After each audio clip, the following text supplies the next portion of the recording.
Sas, kalian dari mana?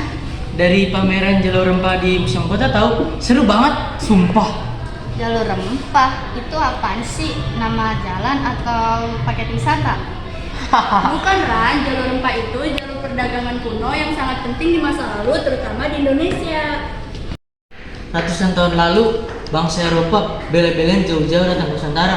Sumber rempah-rempah kayak cengkeh, pala, dan lada. Cuma karena rempah buat masak doang. Nggak cuma buat masak, dulu rempah itu kayak emas, bisa digunakan buat obat, parfum, pengawet. Makanya Belanda, Portugis, dan bangsa lain saling merebut wilayah kita. Mereka melihat Indonesia ini seperti surganya rempah-rempah. Oh, jadi itu sebabnya kita dijajah. Salah satunya iya, Indonesia jadi pusat perhatian dunia. Dan jalurnya itu bukan cuma Laut Nusantara, tapi juga sampai ke India, Timur Tengah, dan Eropa. Indonesia tuh pusatnya. Oh, aku kira selama ini sejarah itu membosankan ya, tapi ternyata seru juga ya. Banget, sejarah bukan cuma hafalan, tapi cerita tentang siapa kita. Betul, jalur rempah itu bukti kalau Indonesia itu dulu punya peran besar di dunia. Oke deh, mulai sekarang aku bakal cari tahu lebih banyak soal ini. Siapa tahu bisa jadi konten ya kan?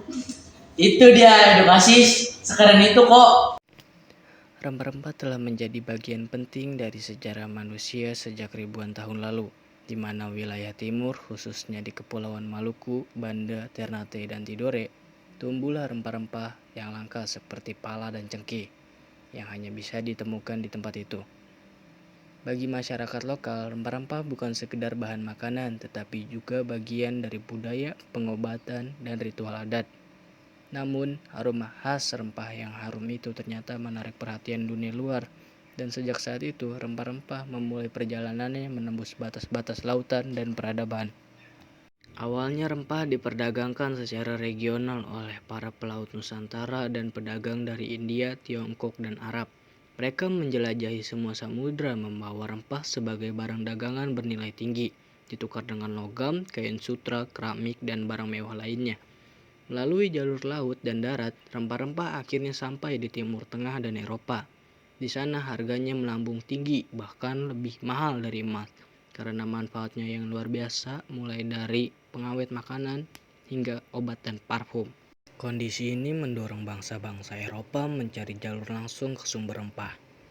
Pada abad ke-15 dan ke-16, Portugis, Spanyol, Inggris, dan Belanda datang berlayar ke timur.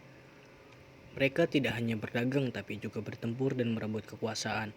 Belanda membentuk VOC dan memonopoli perdagangan rempah dengan kekerasan, bahkan menghancurkan pohon-pohon rempah yang tidak berada di bawah kendali mereka.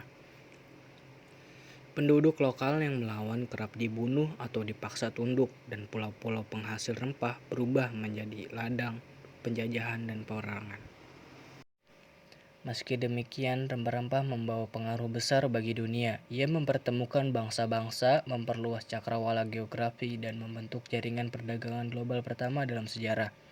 Hari ini, rempah mungkin mudah ditemukan di dapur siapa saja, tapi jejak sejarahnya tetap terasa kuat dalam makanan yang kita santap, dalam cerita perjuangan leluhur, dan dalam warisan budaya yang terus dilestarikan. Perjalanan rempah-rempah bukan hanya kisah perdagangan, tetapi juga kisah tentang bagaimana Indonesia pernah menjadi pusat perhatian dunia.